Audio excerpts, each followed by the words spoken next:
heaven. Nasa second week na tayo. Sino nakakatanda pa ng tinuro ni Kuya Mark last week? Wala na? Oo, giving siya. Okay. Ang title is giving God the best. Giving the best for God. Ganon. Okay, so about being giving best. Okay? Sino yung bida doon na pinag-usapan natin? Si Abraham. Okay? So, siya ay, alam natin yung point number 1, siya ay tumayo. Okay? Nag-act siya, stand up. Nalala niyo pa? Nalala niyo pa? Nalala niyo yung pangalawa niyang ginawa? O, sige, test tayo. Exam. Dapat may quiz pala, no? Ano yung pangalawa niyang ginawa? Magkatapos siya mag-stand up. Tatlo yun, di ba? Bring. Offering. Okay. Ano yan, Alan? He bring his offering and move forward to the altar. And then number 3, he put his offering. Okay? That's it. Giving best to God. Masasabi niyo ba, guys, tingin niyo sa akin, masasabi niyo ba na so far may naibigay na kayong best para kay God? So far, sa pagkakilala sa sarili niyo, since nung nakilala niyo si God, na masasabi niyo ba sa sarili niyo na ako may naibigay na akong best para kay God? Sino dito magsasabi ako meron na? Okay? Ilan? Okay? Wow! Wow! Okay? Okay? Okay? Walang gayahan, ha? Baka nakikagaya lang, okay? Okay. So, thank you sa mga kamay. Sa mga hindi pa, wala pang masabi. That's why, ito yung pinag-uusapan natin, series. It's all about giving. Okay? Naniniwala ba kayo na ang Diyos ay mayaman? Amen! Mahina, no? Naniniwala ba kayo na ang Diyos ay mayaman? Amen! Sino dito naniniwala na ang tatay ko ay mayaman? Tatay ko sa langit. Taas ang kamay, dalawang kamay. Okay. At sino dito naniniwala? Anak ako ng Diyos, therefore, magiging mayaman din ako. Taas ang kamay. Yes! Ganito, sa mga high school students, ano man yung ipupursue nyo na course, okay? Pag-pray nyo muna, okay? Pag-pray nyo na nawa itong course na papasukan ko is pagtagumpay ako dito. Yung career na aking pinupursue is pagtagumpay ako dito. I-offer mo yan kay God. Okay? And please pray kasi marami na akong kakilala, lalo na sa mga graduating dito or high school ka pa lang. Thank you sa akin mga high school student kasi marami na akong nakausap na ganyan. Nagkamali ng course na kinuha. Gagraduate na sana, nagbago pa yung isip. Ay, ayoko pala nito. Ay, meron ako kakilala. Patapos na, nag-shift pa. Okay? So, ang madaming nasayang, effort, pera, time, everything. Right? Kaya pag-pray nyo maigi.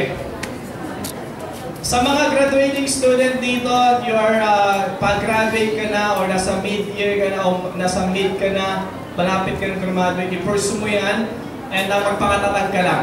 Okay? Dahil naniniwala naman ako, pinag-pray mo naman yan. Sino dito pinag-pray niya yung course niya?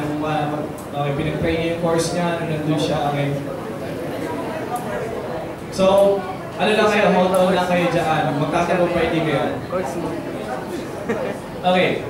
So, as we start this second week ng ating pag-uusap about unlocking the floodgates of heaven, ito yung pag-uusapan natin, 3 principles of flood. Okay? Handa na ba kayo? Handa na ba kayo ma-bless ni God? Sino hindi na naniniwala pag uwi niyo mamaya may blessing siyang dala? Oh, ito walang joke, walang biro to. Kasi ang Diyos pag nangako siya, totoo yun. Alam niyo ba na kapag ka nag-promise si God, lahat ng power sa buong sangsinuko susuporta doon sa sinabi ni God para matupad lang yun. Kaya kapag sinabi ni God na I will bless you, tiyak yun, walang makakaharang doon. Okay? Hindi siya katulad ng tao kapag nangako, napapako. O si God, para lang makita ninyo na tutuparin niyo yung pangako niya, nagpapako. Kaya ganyan si God eh. Amen. So as we continue, let's pray muna para at least masaya naman yung ating pagsisimula. Let's pray. Let's pray. So everyone, let's close our eyes and we will pray. Lord, bear with us sa aming pag-uusap about giving. And may we enjoy this itong discussion namin, Lord God.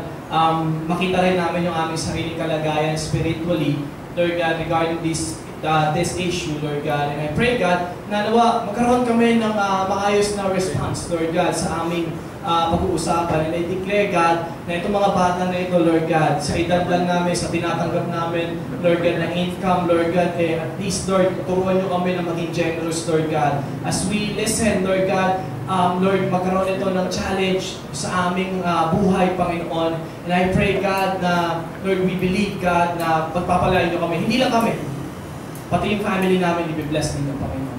Salamat po, Diyos. Salamat po, Panginoon. Yan po ang aming prayer in Jesus' name. Amen. Amen. Okay, palakpakan na si God. Okay, amen. Sino dito, meron kang tatay mo o nanay mo may trabaho? Taas kamay. Okay. Thank you. Thank you. Okay, thank you sa mga kamay. Sino dito may business kayo? May maliit na tindahan o may tinitinda kayo, whatever it is, business. Okay. Meron? Okay lang. Okay. Meron ba dito ang tawag yung working student? Meron working student. You're working at the same time you're a student. Okay, so wala. Okay. Ganito, tingin kayo sa akin. Habang nag-uusap tayo about giving, kasi yung unlocking the floodgates of heaven yung pinag-uusapan natin, no? Yung susi para ma-unlock mo yung floodgates of heaven, alam niyo naman na mayaman si God, amen? Amen. Alam niyo ba na pag bumukas yung floodgates ng heaven, pag binuhusan kayo ng blessing na yon, we're talking about flood of blessing, baha ng pagpapala. Okay? Yun yung pag-uusapan natin. Eto, habang nag-uusap tayo, i-claim nyo i-claim ninyo na habang nag-uusap tayo na naiintindihan natin yung principle, i-apply nyo, hindi lang kayo mabibless. Pati yung family mo, pati yung tatay mo, nanay mo nagtatrabaho, pati yung business ninyo, o may nagpipray kayo ng business sa family ninyo, okay? Claim nyo, i-bless kayo ni God. Okay lang ba kayo doon? Ang hina, no? Okay lang ba kayo doon? Amen! Ganito, by faith, okay? By faith. Yung faith, kailangan meron siyang action, kasi action without faith is dead. Bale, wala lang yun. Pray lang tayo ng pray, kinig lang tayo ng kinig, church lang tayo ng church, and then walang application. That is useless. Bakit useless? Kasi, paano ka magkakaroon ng kabuhayan kung hindi ka naman nag-iipon? Di ba? Nagpe-pray ka. Pray ka lang ng pray, wala ka namang action. That is useless. Okay? So, as we listen today, i-claim nyo by faith and then act on it. Amen ba? Sabihin mo sa katabi mo, gagawin ko yan. Okay. Tayo ay magbabasa sa Malakay 3:8-10. Okay? Sa mga may Bible, sa Bible niyo po kayo magbasa. Sa mga walang Bible, dito po tayo sa screen. Pero again, we encourage everyone na magdala ng Bible. Masanay po tayo na nagdadala ng Bible every time we go to church. Okay, Malakay 3:8-10. Basahin po natin. Will a man rob God? Yet you rob me. But you ask, how do we rob you? In tithes and offerings. You are under a curse, the whole nation of you, because you are robbing me. Sigat po yung sasalita dyan. And in verse 10, bring the whole tithe into the storehouse, that there may be food in my house. Test me in this, says the Lord Almighty, and see if I will not throw open the floodgates of heaven and pour out so much blessing that you will not have room enough for it. I don't know about you, pero every time na binabasa ko yung word, and see, sabi na, and see if I will not, listen si God yung nagsasalita. And again, pag si God yung nagsalita, makinig ka. Kasi sigurado, tuto pa rin nila kahit anong mangyari. Magkamatayan man. Okay? And sabi niya, and see if I will not throw open the floodgates of heaven and pour out so much blessing. Wala. Buksan niya lahat ng durungawan ng langit at ibuhos niya lahat ng pagpapala na halos wala kang paglagyan. Guys, habang nag-uusap tayo, isipin niyo rin yung family niyo. Okay? Hindi lang kayo. Siyempre magsisimula sa inyo, pero pangalawa sa family niyo. Imagine that.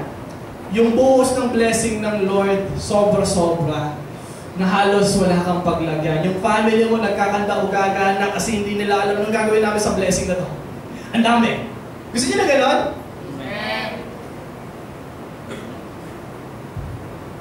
Kaya nga by faith eh. Kasi ganito aminin ko sa inyo yung totoo. Sa atin kasi mga kabataan, nakikisatin lang sa atin. Kabataan pa ako. Ang hirap pag-usapan nitong giving. Na turuan namin na maging mapagbigay ang bawat isa sa atin. Ang hirap. Para sa akin na nagtuturo, mahirap ito. Bakit? Kasi wala naman ako masyadong tinatanggap. Bakit? Paano pa ako magbibigay? Wala naman ako masyadong tinatanggap. Mamaya malilinawan natin yung tanong na yan. Anong gagawin ko? Wala naman ako tinatanggap. Paano ako magbibigay? Kulang nga. Sa akin pa lang. Paano pa? Paano pa magbibigay? Maunawa natin mamaya kung paano, anong gagawin ko dyan. Sabi ng Panginoon, balik tayo sa verse 8 and 9. Will a man rob God? Nananakawan ba natin ng Diyos? Kaya ba natin nakawan ng Diyos? Sabi ng Diyos, oo, kaya niyo ako nakawan. Ninanakawan niyo ako actually. Paano? Paano daw? In tithes and offering.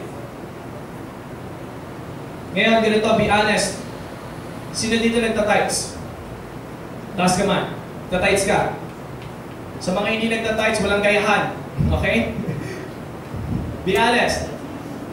Ulitin ko yung tanong sa mga hindi pa nakikinig o medyo nasa ibang lugar ang kanilang mga isip. Okay? Tingnan kayo katabi mo, baka nasa ibang lugar ang pag-iisip. Okay? Wala dito, lumilipad yung isip. Nandito lang yung katawan, pero yung lumilipad yung imagination. Okay. At kung yan ay andap-andap na, pakikalabit, sabihin mo, gising. Okay. Kaya ito, balik ako yung tanong. Sino dito nagtatights? Taas ang kamay. Good. Okay, yung iba kalahati taas, kalahati lang tights. Kalahati lang, 10%, 5% lang. Makikita ko sa taas ang kamay, no? Ayun, 5, 6, 7, 8, 9, 10. Ulitin ko, sino nagtatights? Tumakas ha, tatawa yan ha. Okay. Yung iba, gumanong pa eh. Ganun na. Okay, baba, thank you. Sino nag-o-offering? Okay, nag-o-offering ka. Okay, the same hands, yung iba ay... Okay? Okay? Thank you sa mga kamay. Ganito ha. Tingnan ako. Marami kami nababalitaan na ganito. Sinasabi nila na pag ako nag-offering, nag-tithes na rin ako. Ulitin ko yan. Unang dilemma nating mga kabataan. Pag ako nag-offering, nag-tithes na rin ako. That is wrong. Yung iba naman, sasabihin, nag-tithes na naman ako, so hindi ko na kailangan mag-offering. Again, that is wrong. Why? Kasi sinasabi ni God, paano natin siya nananakawan? In tithes and offering. So magka-partner siya, hindi magkahiwala. Hindi sinabi ni God, ninanakawan niyo ako through tithes. Hindi niya sinabi na ninanakawan niyo through offering. No, sinabi niya through tithes. In tithes and offering. So medyo, yung iba dito, ganun pala yun. Patay. Kasi most of us, we are giving our tithes and we are so confident, no? Napaka-confident natin na at least nagta-tithes ako. Well, that is good, pero half good lang. Kasi sabi ni God, tithes and offering. Ngayon, paano ba yun? Ito, may nagtatanong, okay lang ba yun na nagta-tithes lang ako? Okay lang ba yun kung nag-offering na ako? Okay lang ba na hindi ako mag-tithes and offering? Basta at least isa doon ginagawa ko. May mga ganang tanong tayo. Ang tanong ko sa inyo ganito, gusto niyo ba ma-bless? Amen. Sino hindi na gusto ma-bless? Woo! Amen. Ganito para hindi na kayo mayroon magtaas-taas ang kamay. Mag-amin na lang kayo ng malakas. Amen? Amen. Ganyan na, para at least hindi kayo mayroon tumaas ang kamay. Ganito. Gusto niyo ma-bless? Amen! Isa Sa inyo gusto mag-bless? Sa tithes lang ba? O sa offering lang ba? Saan? Both. Amen, amen. Ibig sabihin, ibigin niyo yung tithes and offering nyo. Amen? Amen! Amen! Amen! Tithes, hindi lang offering. Tithes and offering. Ngayon, nililawin natin para sa mga baguhan na ngayon na nakapunta. Ano yung tithes? Yung ba yung ano? Sinusunod? Ay? Okay tayo nyo, alam nyo rin, di ba? Hindi yun. Okay, hindi yun. Pag sinabing tithes, ito ay makalumang salita na ang ibig sabihin ay 10 or ika-10. Okay? Ika-10. 10%. Sa mga estudyante na nandito, college student, bigyan nyo ako ng amount. Magkano nakukuha nyo every week? 100. Yung fixed amount, meron ba? Sa mga college student? 100. 100 a week? 100? Yeah. Interview na lang. Precious. Magkano yung income mo every, or budget mo, nakukuha mo every week? Magkano yung mo dyan, budget mo? Ang laki, grabe, no? Yaman naman. Alam mo. Ano? 800 a week. Okay. So pagpalagay natin 800 para sa mga college student. Sa mga high school, magkano meron kayong income every week? Magkano? 500? Yung iba 200? O ganito, kunin na lang muna natin yung 500, okay? Kunin natin yung 500. Sabihin na natin na isang ordinaryong high school student ay 500 yung na kanyang nakukuha. Okay, ibig sabihin 100 a day. Okay? Sa mga college student, 800. Okay. Ano ang 10% ng 800? 80. So yun yung tithes mo. Pagdating mo ng church, yun yung dala-dala mo. Okay? Yun yung itatanim mo. Okay? Yun yung ibibigay mo sa Lord. That is tithes. That is 10%. Sa mga high school student, ano 500, anong 50%, 10% ng 550. So yun yung dala mo, pagpunta mo dito, and then yun yung ibibigay mo. Ngayon, tanong, ano yung offering? Ano yung offering? O sige, okay na yung tithes. Ano yung offering? Sa 800, pag binawas mo yung 80 pesos, magkano tira? 7? 20. Yun yung offering, doon babagsak yung offering. Hindi naman sila ibigay mo lahat. Okay, hindi. Yung offering is yung manggagaling doon sa labas sa tithes mo. Okay? Halimbawa, sa 720, okay, so mag-offering ako. So yung 20 o kaya yung 50 pesos, magdadagdag pa ako. That is offering. Okay? Beyond your tithes. Offering is beyond your tithes. Sa 500, binawasan mo ng 50. Ilan na lang? 40. O tapos na-convict ka, ako, kailangan ko rin mag-offering. Bibigay ko yung 30 pesos. That is offering. Okay? Amen ba? Amen. Yung tithes ay para kay God, yung offering is yung pagkukusa mo. Kaya kapag ikaw ay nagtatides, hindi ka pa nagbibigay. Naunawaan niya ako? Pag ikaw ay nagtatides, hindi ka pa nagbibigay. Magsisimula ka pa lang magbigay kapag yung offering binigay mo na. Kasi yung tithes ay para kay God talaga yon. Amen. Yung 90%, okay, sa iyo magagaling yon, doon ka pa lang magbibigay. Naunawaan niyo na ako? Alam niyo na yung tithes and offering? So sabi ni God, ninanakawan niyo ako through tithes and offering. So hindi ka pwede magsabi na, at least nag-tithes ako Lord nagbigay na ako mali. Hindi ka nagbigay nung nag-tithes ka kasi sinauli mo lang yung kay God. Amen. Ngayon ganito, narinig ko lang yung quotation na ito. May quotation yata dyan, Arnel, yung sabi, basahin natin, give God what is right and not what is left. Kanino galing to? Nalala niyo ba? Kay Ate Angel. Sabi niya, sabi ni Ate Angel, no? Give God what is right and not what is left. Sa Tagalog, ibigay mo kay God yung kanan. Okay, hindi. Ganito. Ibigay mo kay God yung tama at huwag lang yung tira-tira. Okay? Ganito. Pero babaguhin natin yan. Pagpalagay natin, yung right is your tithes and your left is your offering, which is totoo naman. Kapag binigay mo na yung dapat mong ibigay kay God, which is the right amount, yung tithes mo, kailangan magbigay ka rin doon sa iyong left, doon sa mga natira, yung 90%, that is your offering. So, mas maganda, give God what is right and what is left. Amen. Kasi hindi na sinabi. Pwede na sana natin, pwede na sana tayo makaisa. Kung sinabi ni God, give, you are robbing me in tithes lang. Okay na sana eh. Kaya lang kasi sinabi niya, in tithes and kaya wala tayong lusot. Eh mahirap naman kung sasabihin ko sa inyo, hindi, okay lang mag-tithes na kayo, basta kahit wala na kayong offering. Ako naman nangyari kay God niyan pagka ginanong ko kayo. So gusto ko sabihin sa inyo to, in tithes and in offering. Amen. Now, let's continue.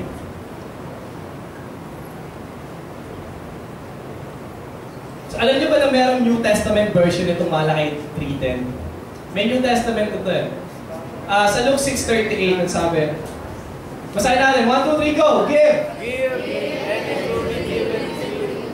A good measure, pressed down, shaken together, and running over, will be poured into your lap. For with the measure you use, It will be measured to you.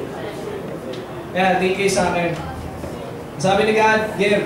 Magbigay kayo at kayo ibibigyan sa Tagalog, siksik, iklig, at wow! Sino dito gusto ng gusto niya ng blessing na siksik? Woo! Siksik! Siksik!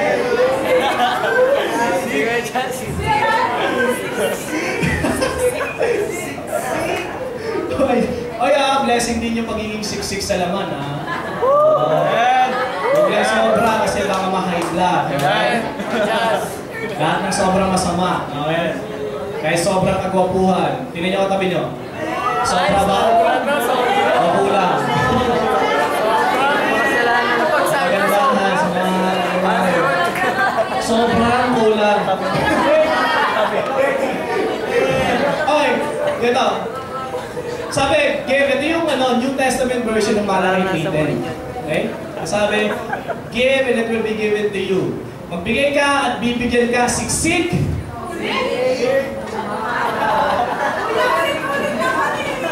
Affected, ha? We are talking about blessing here, okay? Amen. Sino dito, hindi lang sa gusto mo rin sa family mo, magkaroon ka ng yung blessing ng family mo pag tumating talagang siksik sa family mo. Liglig. Pag sinabing liglig, inalog na. Kasi di ba minsan pag nagsasalita lalo na ng bigas, may mga may mga spaces pa yan eh. Kailangan mong alugin para bumaba na bumaba. Tama? Para yung iba, pinipress talaga down, ganyan. So ayan sabi, siksik, liglig. At sino dito ganun gustong blessing para sa family niya? Umaapaw!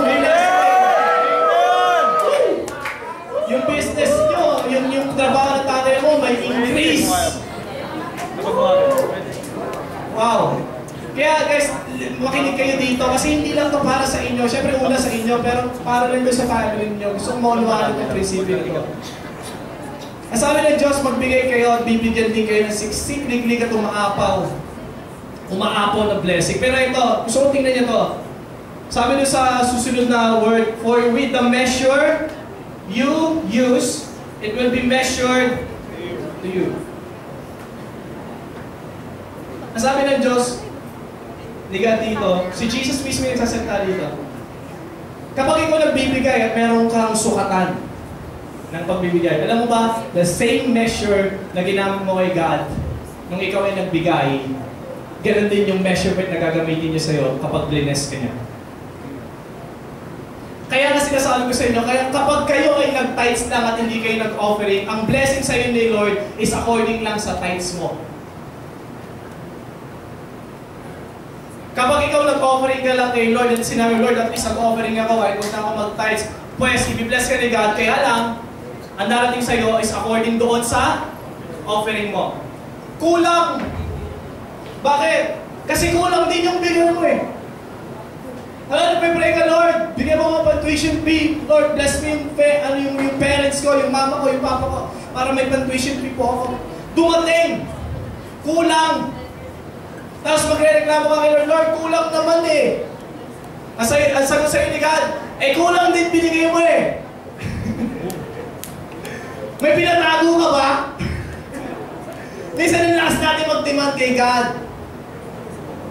Tapos magre-reklamo tayo na, Lord, kulang naman, ano ba yan? Kapos. Bakit? Sakto mo yung binigay mo? Sabi ni Jesus, si Jesus mismo nagsabi, for with the measure you use. Halimbawa, nagtatay sinowering na. Okay? Ang ginawa mo? Nagmamadali kang bumunot. Kung ano-ano nabunot mo yung panyo mo, na may pulbo. Okay, so, gano'n. Tapos, muntik mo na malagay doon sa FB. Binawi mo lang, tapos kumuha ka ng kung ano-ano lang yung pinunot mo. Bariya yung nilagay mo. Pag nag-pray ka ng blessing kay God, bubukas yung langit, ang laglag, bariya rin. Bakit? Kasi, ang hinulog mo ay, ang binigay mo ay, kaya ang balik sa'yo ay, tapos sa tayo, Lord, buo naman. Di buo ibigay mo. Kasi sabi ni Jesus, kung anong measurement ang ginamit mo sa Kanya, tinipid mo siya, titipirin ka rin ni God. Kaya huwag na tayo magtaka. Lord, bakit ganito sa family ko? Parang lagi kaming kapos. Lagi kaming kulang. Ang tanong, pag nagbibigay ka, malamang, pag yan pagbibigay mo, kapos din, kulang din. Tapos nakakatwiran pa tayo kay God. Okay? Kaya sabi niya, for with the measure you use. Sino dito gusto ng yung blessing ng family niya talagang, alam mo yung nag-uumapaw sa dami? Sino dito gusto? Pwes maging tapat tayo. Tithes and offering. Amen. Hindi lang tithes, dapat pati. Hindi lang offering, dapat pati. Now, ganito. Siguro nagugulat kayo dito kung paano yan. Ang dala ko lang tithes. Naku, ang dala ko lang paano yan, pang-offering. Ganito, ang application na ito next week. Kasi alam mo naman pauwi ko kayo. Balik na lang kayo, tapos mag-tithes and offering kayo. Ganito, next week, mas maganda prepare kayo pagpunta nyo dito. Dala nyo yung tithes and offering nyo. Kaya paano yan? May ganito, nagkaroon ako ng problema dati kasi nahirapan na magkwenta. Ang hina ako sa math eh. Nahirapan na magkwenta. Lord, paano ba yan? Ano ba yan eh? Buti pa kung sakto-sakto yung siyempre may mga sobro-sobro. Ang hirap ngayon, nahihirapan ako. Kaya ang ginawa ko, ni-round off ko na lang. Ni-round off ko pataas. Ni-round off ko pataas. Kasi kaysa naman magbibigay pa ako ng mga halimbawa, 62 pesos at 50 centavos. Kaysa naman galunin ko ba, ginawa ko na 63 pesos. Naunawa niyo ako? Kasi ganito, kung kayo magkakamali sa bilang ng inyong tithes and offering, yung pagkakamali nyo, make sure na pasobra. Okay? Huwag pa kulang. Kasi ang Diyos ayaw na may utang. Pag nakita niya na sobra yung binigay mo, ibabalik niya yan sa paraan na gusto niya. Pero hindi ako ibabalik niya yan. Kasi ayaw ni God na may utang. Amen? Kaya ganito, pag kulang yung binigay mo, sabihin mo na binigay sa'yo, sisilipin niya doon. Okay? Nauluhan niya ba? So kung kayo ay nagbibilang-bilang, ayaw mo magkamali. Medyo tinamad ka rin magbilang kasi nahihirapan ka sa math. Okay? Mag-round off ka. Ang round off mo is pataas. Pasobrahan mo na. Amen? Kasi mas maganda yata mag-abang ng Lord, mukhang sobra yung nabigay ko. Pero sige, bibigay ko na. Mas masarap mag-abang, Lord, yung yung sobra Okay? Kaysa naman ang abang mo, patay ako, kulang yung binigay ko. Ang inaabangan mo, yung palo. Okay? Okay? Yung pagpapalo ang inaabangan mo, kasi kulang eh. Pero mas maganda mag-abang pagpapala. Sino dito gusto mag-abang ng pagpapala?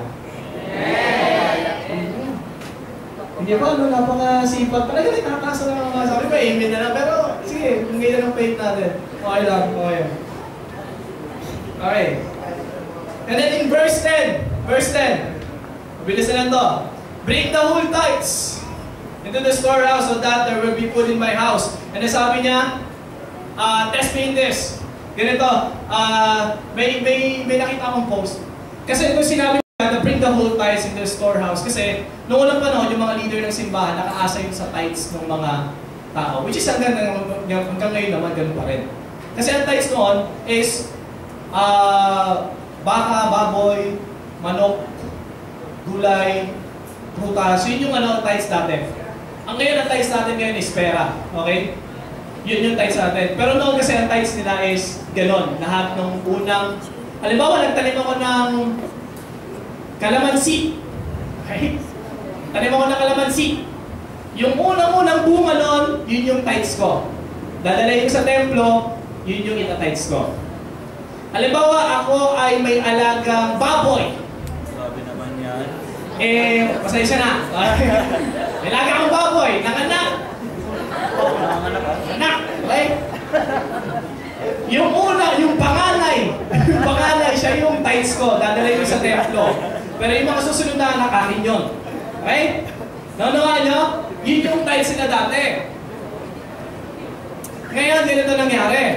Yung mga leader, yung mga nag-aalaga ng templo, nagkaroon ng problema. Bakit? Kasi hindi na nagtatides yung mga tao. Kaya nga ang hamon ni God, bring down tides na sa ganun magkaroon ng pagkain sa aking templo. Paano? Yung mga leader ko nagugutom.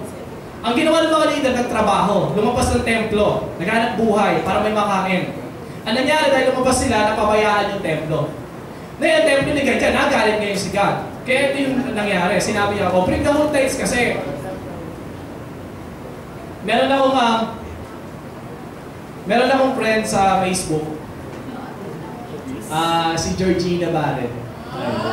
Friend ko siya sa Facebook. So mga taga-congress siya. So mga taga-congress makakita. Pero ito yung post niya. One time daw sumakay siya sa isang bus. And then, na-bless siya.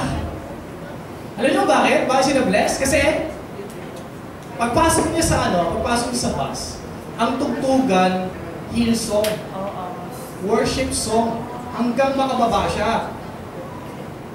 Sino din na nakasakay ka na sa isang bus o sa isang jeep, ganun yung tugtugan, worship song, and ikaw na napabless ka. Okay, konti lang, no? Bibihira lang kasi yan. Pero naranasan nila. Pero hindi yun yung kinabless niya eh. Isa lang yun, pero meron pa siyang mas kinabless doon. Kasi nung pagbaba niya, napag-alaman niya na yung driver ay pastor. Ba't ka tumatawa? Yung driver ay pastor. So, pinost niya yun. So, alam mo yun, nabibless siya. And then, pero ako, alam niyo, ito yung reaction ko personally. Hindi ako na-bless. Tinanong niya. Nag-interview yun, alam mo naman siya. Okay, ito. Na-bless siya, pero doon sa post na binabasa ko, hindi ako na-bless, nalungkot ako. Bakit? Kasi ganito, pag ikaw pastor, meron kang simbahan, tama? Kung meron kang simbahan, meron kumahatid sa'yo. May kongregasyon ka, mayroon kang inaalaga ang kongregasyon. Ang tanong ko ganito, tingin kayo sa akin, bakit nagbabus driver yung pastor? Anong ginagawa? Yun nga, sideline, nandun ako. Tingnan niyo yung catch ha. Gusto ko makuha nito. Ang isang pastor na nagsa-sideline, ibig sabihin may problema sa kongregasyon. Bakit? Kasi napapabayaan siya. Ibig sabihin, hindi siya sinusuportahan ng kongregasyon niya. Kaya siya nagsa-sideline. Nakakalungkot yun. Masarap na sana nawa pinagpe-pray ko na lahat nawa ng mga jeep, even tricycle, pwede ka, bus, kahit mga aeroplano, nawa, barko, lahat ng sasakyan natin, lahat nawa, tugtugan dyan is worship song. Sino gusto nung gano'n? Pagkakit mo, nakaka-bless. Wow, worship song. Okay. Pero hindi yata nakakatuwa kung lahat na lang ng driver. Pastor.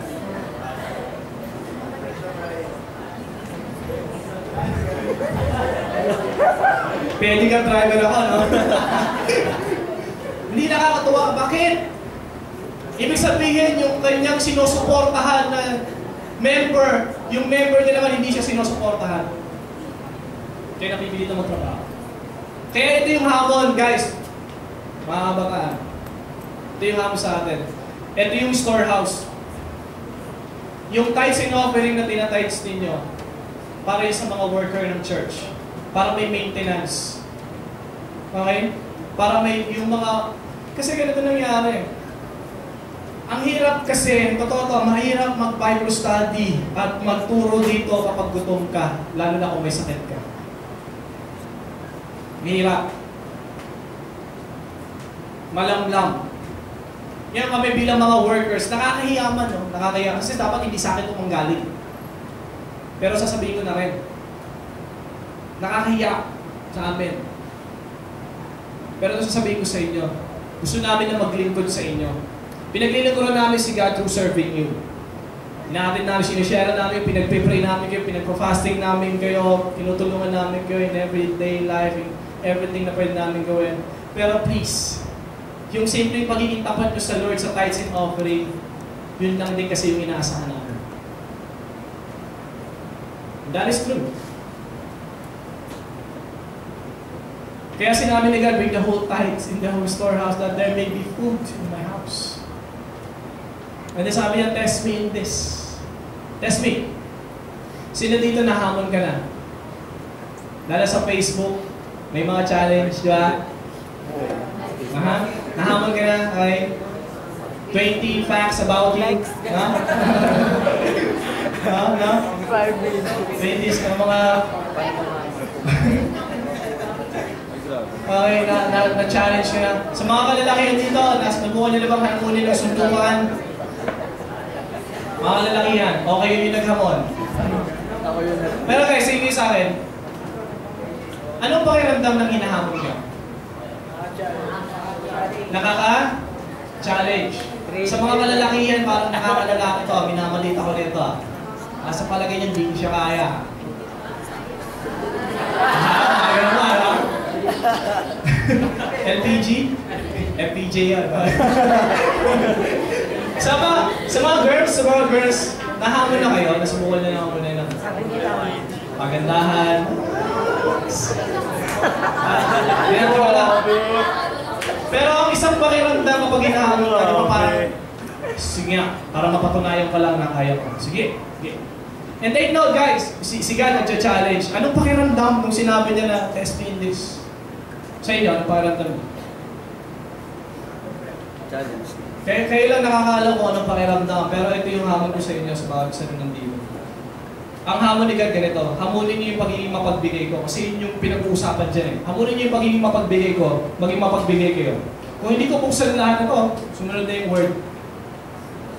Subukan niyo magbigay, ibigay niyo bring the whole tithes. Sa Luke chapter 6 verse 38, subukan niyo magbigay, then I will give to you. Subukan niyo ako. Subukan niyo yung pagiging generous ko, maging generous din kayo. Tingnan natin kung hindi ko kayo pagpalain ng sobra-sobra na wala yung paglagay. Yun yung hinahamon sa atin. That's why we are telling you this. Gusto namin na bumukas yung langit sa inyo, sa family ninyo, na ibuhos ni God yung blessing sa iyo at sa family mo. Kaya lang the key to unlock the floodgates of heaven is through giving. That's why tinuturuan namin yung mag-tithes and offering. Hindi na ito para sa amin, ito yung para sa inyo at para sa family ninyo. Amen? Amen ba? Amen. Now, punta tayo sa principle. 3 principles. So kung may mga ballpen kayo, susulatan, please i-take note nito. Okay. 3 principle of flood. Pag sinabing flood sa Tagalog ay baha. Pag sinabing baha, lubog ka, okay? Hindi mo kasi pwedeng tawagin baha kung medyo babaw. Okay, hindi yung baha. Okay?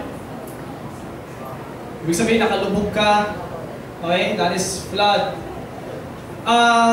Bigyan muna natin yung meaning ng flood. Ang ibig sabihin ng flood, basahin natin sabay-sabay. 1, 2, 3, go!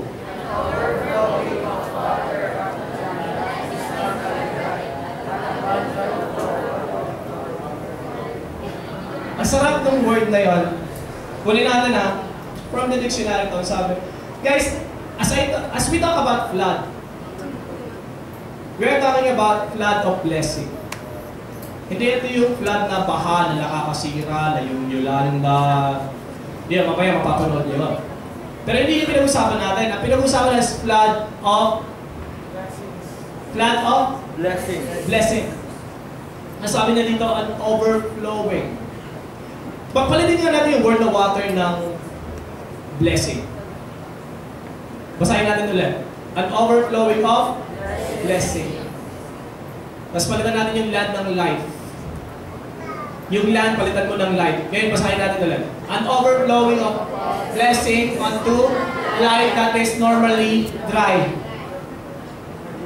If you feel like dry yung buhay mo, parang paulit-ulit yung buhay, pag-isip mo sa umaga, pare-parehas tuyo yung ulam mo, yung iba wala ka tuyo. Wala ka na tuyo. Tuyo ka kasi tuyo yung ulam mo. Maghapon yun. Yung pandesal ninyo, yung pandesal kahapon, tinira mo lang para may makain ka kinabukasan. If that is your life, and you feel like dry naman ang buhay ko, ano sabi ni God? I will throw open the floodgates. Ibubuhos niyo yung flood. Sabi, overflowing of blessing. Sa buhay mo na normally dry. Abundant flow. Hindi ko alam kung aware kayo sa word na to, yung abundance and outpouring, overflowing. Hindi ko alam kung aware kayo, pero that is a powerful word. Lalo na kung iniligit natin sa blessing. Number one. What is number one principle of flood? Number one, flood meant to overflow. Pag sinabi mong flood, natural, mag-overflow yan. Ang lagi mo nasa isip, pag sinabing baha ng pagpapala, natural, nag-uumapaw yan. And we are talking about blessing. Again, tanungin ko sa inyo dito, in behalf of your family, gusto nyo ba magkaroon ng pagpapala, yung family ninyo na halos wala ng paglagyan? Humihina yung amen nyo, no? Isa pa? Amen!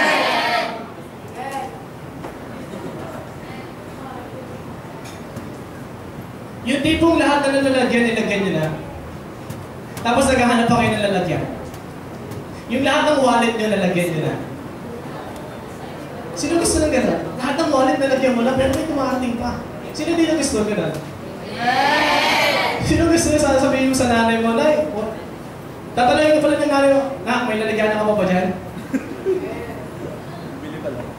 Kasi sobrang dami yung, alam mo yun, lahat ng orakan nyo, nalagyan nyo na. Yung ref ninyo, halos itali mo na. Kasi nag-uuma po yung laman sa loob. Amen! Mag-i-milichas talaga. Nakasa. Yung bigasan ninyo, ilang bill na kayo ng rice dispenser, nakailang bill na kayo kasi ang dami dumarating. Sino gusto ng ganyan? Yun yung sinasabi ni God eh. Yung blessing na halos wala kayong paglagyan. Lahat na ng lalagyan, nilagyan nyo na. Yan yung pinag-uusapan natin dito. That is flood. That is the number one principle. When you talk about floodgate, may flood doon. At pag nabuksan nyo, nang bumuhos sa inyo yung flood, yung blessing, halos wala kayong paglagyan. That is flood. But, ito naman yung principle number two. Principle number two. When there's a flood, sige, nandiyan yan. Number two. When there's a flood, there must be floodway. Kapag may flood, dapat merong floodway. May daanan dapat ng baha. Sino dito gusto niya maging daanan siya ng baha ng pagpapala ng Diyos? Amen! Isasabihin ng iba, ay, lugi yata ako dun, dinadaanan lang ako ha. Pero imagine this. Imagine ito. Meron bang daanan ng baha na may pader sa paligid? Pag sinabing daanan, dapat diretso, tuloy-tuloy, walang harang. Tama? Kasi hindi yun pwedeng maging floodway. Hindi dapat na-i-stuck sa'yo. Okay? Ibig sabihin, kung gusto mong ikaw ay bahain ng pagpapala, dapat ready kang maging floodway. Sabi mo sa katabi mo, ako yun. Ako yun! Lakasan mo, sabi mo, ako yun! Ako yun! Tingin sa akin ha. Floodgates will not be open unless the floodway is ready. Ulitin ko yun. Floodgates will not be open unless the floodway is ready. Kapag ikaw bilang floodway, hindi ka handa pang pagdaanan o hindi ka pa handang magbigay, hindi mo buksan agad yung floodgates. Kapag nakikita ni God, hindi, susuluhin mo lang yan eh. Pag nakita ni God na gano'n, hindi ka niya i-bless. Ibig sabihin ganito, if you are not ready to give, you are not ready to receive. Ulitin ko yun, tingin kayo sa akin. If you are not ready to give, you are not ready to receive. Hindi ka pa handang tumanggap kasi hindi ka pa handang magbigay. Kung bakit wala kang natatanggap, kasi hindi ka nagbibigay, ayaw mong magbigay. Hindi ka floodway. Hindi niya bubuksan yung floodgates at ibubuhos yung flood kung walang floodway at yung floodway is lalamya-lamya o yung floodway is wala talaga. Nakunawa niyo ako? Kaya yung tanong natin kanina sa mga kabataan na nandito, tingin kayo sa akin, please. Yung reklamo natin mga kabataan, paano ako magbibigay? Wala nga akong natatanggap. Medyo justify yan, no? Pero hindi nyo ba naisip kung bakit wala kayong binibigay? O bakit wala kayong tinatanggap? Kasi hindi kayo nabibigay. Reklamo natin, Lord, paano naman ako magbibigay? Wala naman akong tinatanggap. Pero ano ba sabi ni God? Magbigay ka kasi para may tanggapin ka. Amen. Kaya ka naman wala kasing tinatanggap kasi nakikita ni God na hindi ka naman magbibigay eh. Naunawaan niyo ba ako? Amen ba? Amen. Wala na akong mausap ba? Amen ba? Amen! If you want God to open the floodgates, ibuhos sa inyo yung flood na halos wala kayong paglagyan, yung blessing na wala kayong paglagyan. Be a floodway. Pakisabi sa katabi mo, be a floodway. Be a floodway. Sabi mo na sa katabi mo, ako yun! Ako yun! Sa isa pa, ikaw yun! Ikaw yun! Amen! O balikan natin yung Luke 6:38. O balikan natin yung Luke 6:38. Nandiyan yan, Philip. Masabi, give! And? Anong nauna? Give. Bago ibigay ni God yung siksik, liglig, at umaapaw, anong muna niya sinabi? Give! Baliktad pa? Anong mauna? Ikaw o si God? Ikaw. Ikaw muna! Wala ako. Kaya ka naman hindi nabibigyan ng siksik, liglig at umaapaw kasi naman, hindi mo sinusunod yung 4 na letra na yan. Tapos nagkakambo pa tayo kay God. Di ba? Hindi ka nagbibigay, kasi hingi ka ng hingi. O nagbibiyahe ka, nawalan ng preno. Nawalan ng preno, sinasakay mo yung tulin niya, nag-pray ka. Lord, bigyan mo ng preno. Eh, hindi ka nagbibigay. Tingin mo, bibigyan ng preno? Tingin mo, bibigyan ng preno? Bibigyan hindi. Yeah. Bakit? Kasi? Hindi ka nagbigay. Gusto mo magkaroon ng preno? Oo. Magbigay ka. Amen.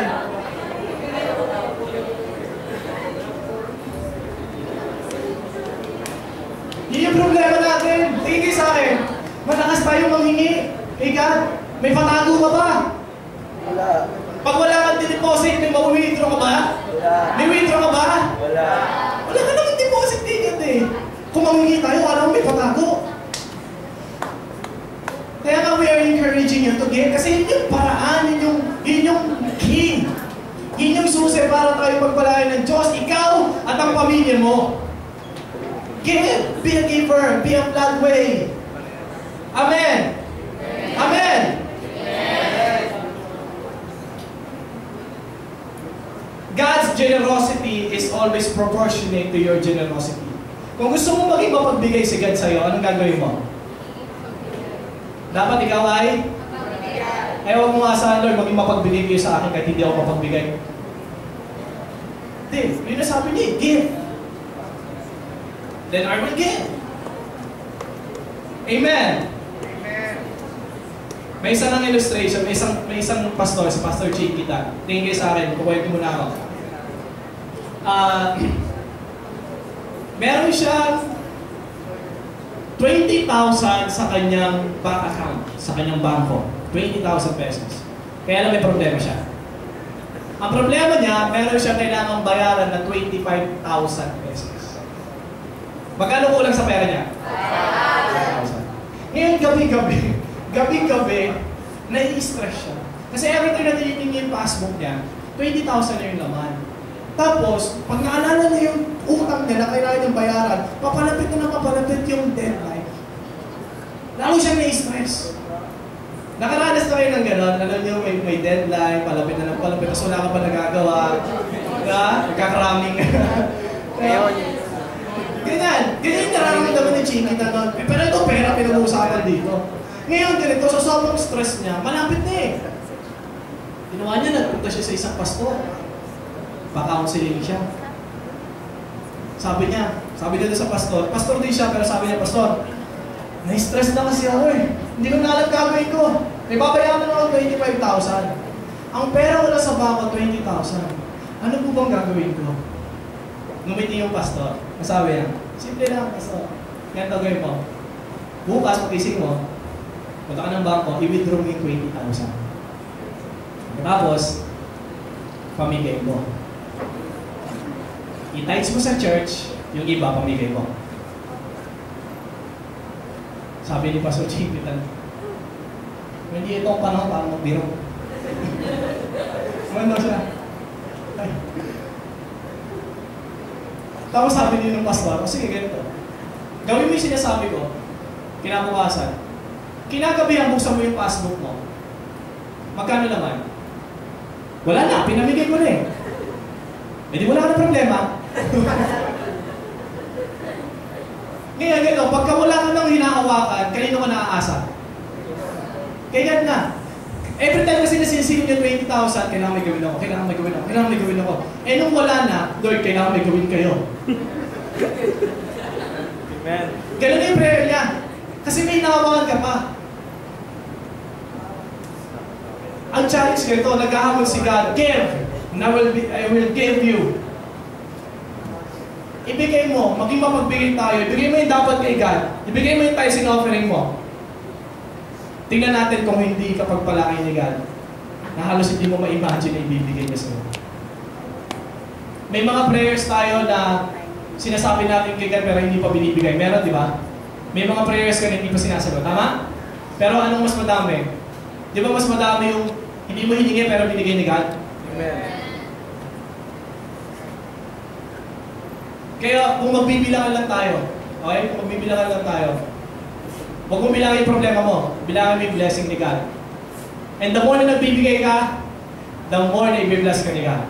Amen? Amen. 2 Corinthians 9, verse 6. Nasabi, remember this, whoever sows sparingly will also reap sparingly, and whoever sows generously will also reap generously. Kapag ikaw daw nagtanim ka ng madami, natural ang kanin mo ay? So pag konti ang tanim mo, konti rin ang? Minsan gusto natin, Lord, padamihin yung blessing ko, padamihin yung baon ko, padamihin yung allowance ko. Bakit? Nagbibigay ka pa ng madami. Naunawaan niyo ako? Gusto ni God na maging generous sa'yo, pero inaantay ka muna niya na maging generous ka. Pakisabi sa katabi mo, ikaw pala yun. Ikaw pala yun. Ikaw pala yun, man.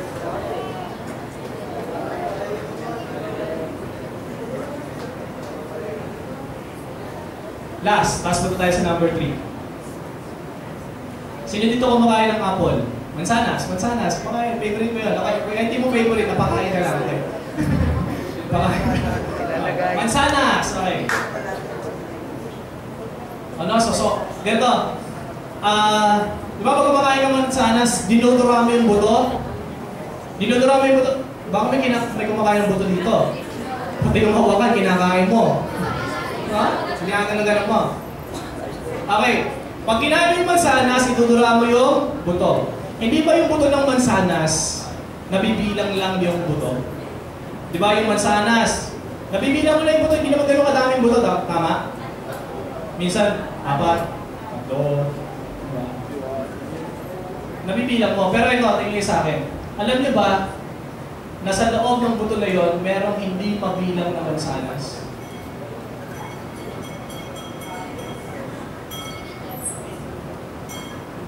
Ano niyo ako? Nagigets nyo? Matatalino tayo dito, amen? Amen! Ano yung sinasabi ko? Amen! Yeah!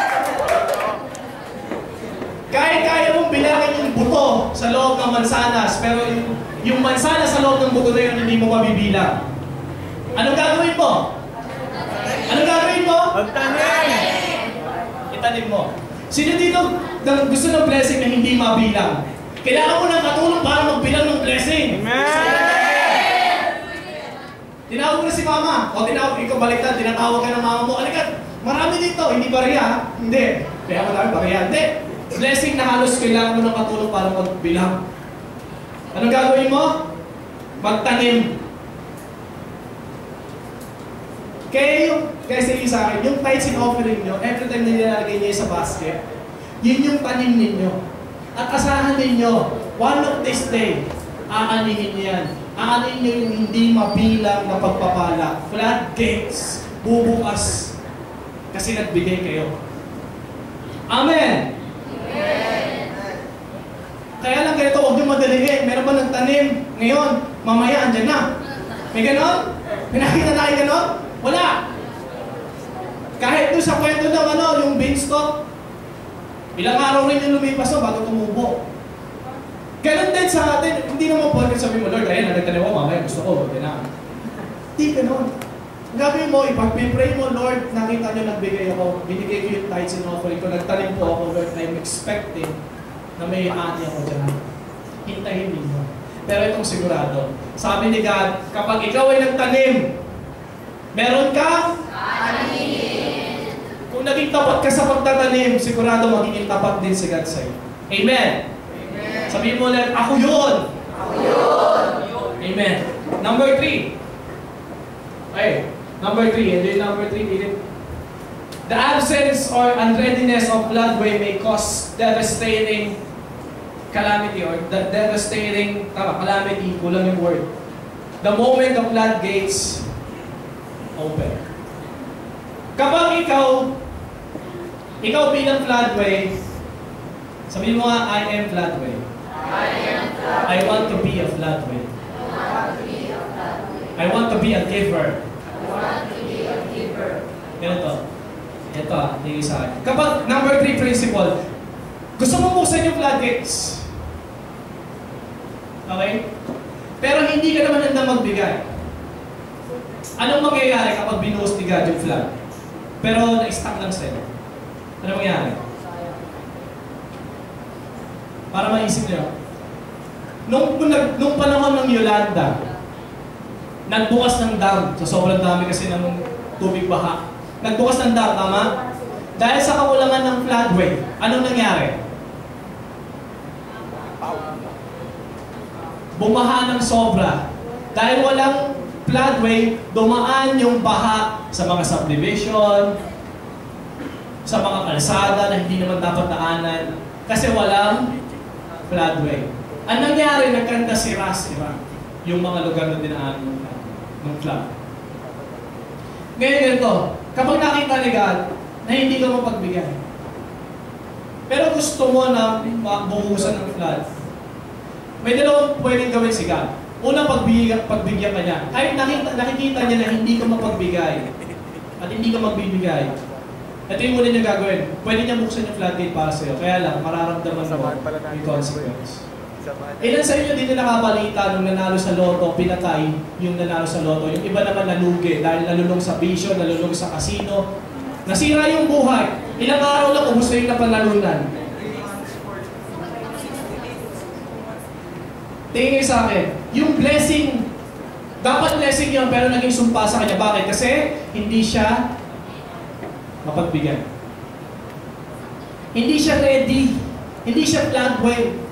Anong mangyayari sa isang, halimbawa, 240 volts na bombilya, pinasukan mo ng 1,000. Anong mangyayari? Bakit? Kasi hindi naman para dun yun. Pero kung kapag ka, yung 240 na yun, may iba pang outlet or may ibang channel, pag pumasok yung 1,000, kaya niyang i-distribute. Ngayon kapag sinolo niya lahat yun, ano mangyayari? Ganun din mangyayari sa atin. Ito yung pangatlong prinsipyo ng flood. Kapag hindi ka handang sumalo ng flood, ng baha ng pagpapalo ng Diyos, yung blessing na sinasabi mo, magiging sumpayan sa buhay mo. Ilan sa atin dito na nung yumaman biglang sumama yung ugali? May makakakilala kayo? Okay lang yung nung hindi naman, nung kapatayan nyo lang naman yung buhay. Di ba? Nakakausap niyo pa. Pero nung yumaman, kakausapin mo lang, magpa-appointment ka sa sekretary ko. Wow! Iya naman niya ko. Hindi mo na makauwihin ang ako. Hindi mo na ma-reach. Diba? Nagkakotse lang.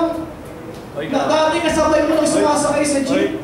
Nagkakotse lang, di ba? Naging pipi na. Naunawa niyo ako? Yung blessing kapag hindi ka handang magbigay, magiging sumpayan sa'yo. Kaya ang hirap din ng ano eh. Ang hirap din na, Lord, bless niyo ako. Pero pag nakikita ni God na hindi mo magbigay. Alam mo, minsan sa sobrang mahal sa'yo ni God, hindi niya i-bless kahit gusto niya i-bless ka. Kasi nakikita niya yung heart mo eh. Na kapag bless ka niya, kasi sinirami yung blessing eh. Hindi niya na lang ibibigay dahil sobrang mahal na sa'yo. Ngayon, kung gusto mong i-bless ka ni God, dapat handa ka rin magbigay. Amen. Amen. Para tuloy yung pagpapala. Walang putol. Bakit? Kasi bigay ka ng bigay. Kasi ganito, bibigyan ka ba kapag meron ka na? Bibigyan ka pa ba kung meron ka na? Kapag puno ka na, may pwede ba mo maglagay kung puno ka na? Hindi na, di ba? Bakit ka pa bibigyan? Puno ka na. Ganito, hindi ka i-bless ni God kapag alam niya na sosolohin mo lang yan. Bakit? Kasi meron ka na eh. Pero pag nakita ni God na ikaw yung mapagbigay na tao, binibigay mo yung tithes offering mo, tapos ano ka pa, nagkakawang gawa ka pa. Alam mo, i-bless ka ni God dyan. Bakit? Nakikita niya, itong anak ko na to, kahit konti lang naman yung natatanggap, pero bigay, i-bless mo nga ito. Para pag ikaw nakita ka na ganito, konti naman lang yung meron, ay mo mamigay. Hindi ko nga i-bless niya. Ang bibigyan niya yung mga nagbibigay. Amen? Amen. Sabi mo sa katabi mo ulit, ikaw yun.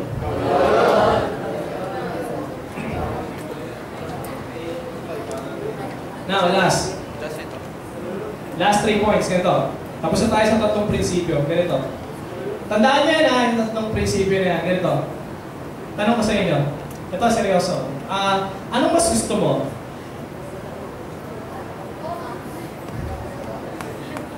Anong mas gusto mo? Tumatanggap, ikaw yung tumatanggap o ikaw yung nagbibigay? Bibigay. May tumatanggap? Okay. Ulit ikaw. Anong gusto nyo? Ikaw yung tumatanggap o ikaw yung nagbibigay? Nagbibigay. Ikaw yung namumutang o ikaw yung nagpapautang? Nagpapautang. Ikaw yung nagpapalibre o ikaw yung nanlilibre? Nanlilibre.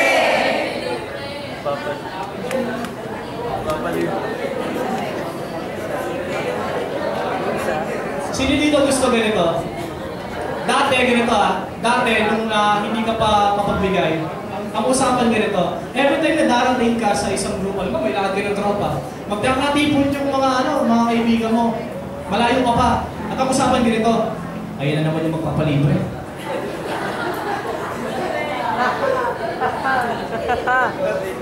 Ayun na naman si Hingi. Bakit pa sumama pa yan? Wala namang pera yan eh.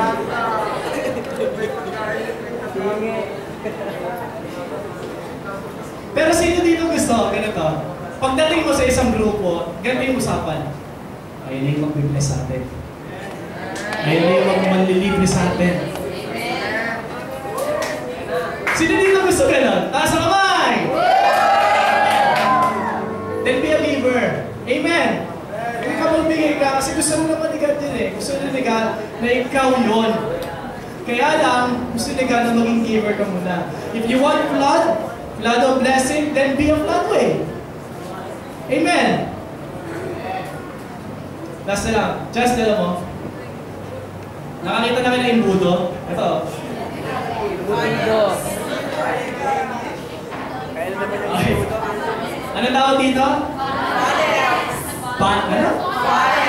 Wow! Panel! Panel yan! Panel! Pilipino tayo! Ano tawag dito? Embudo! Embu? Hindi embutido. Okay, embudo. Embudo.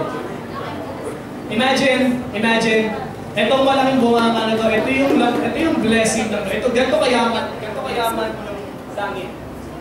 Okay? Andiyan lahat ng blessing na para sa'yo. Dito. Pero nagtataka ka, ang bagsak sa'yo ng blessing, dito dumadaan. Ito, dito. Although ang dami naka-stack sa'yo. Ito, ang dami naka-stack ng blessing sa'yo. Para sa'yo yan. Ang dami buhos sa'yo ni God yan. Kaya lang nagtataka ka, ang buhos sa'yo is papatak-patak. Bakit? Kasi may floodgates, may nakaharang doon sa flood.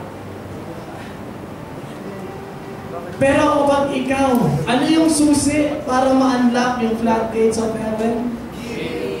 Give. Ngayon, sino dito gusto ang bagsak sa kanya ng blessing ay ganito? Sino ang gusto ng ganitong bagsak ng blessing? Ulitin ko, sino gusto ganito ang bagsak ng blessing? Taas na kamay nyo. Lord, yung mga nakataas ang kamay ngayon, I declare blessing sa buhay nila. Amen. Wow. Let's be giver. Amen? Now, let's all stand up. We will pray.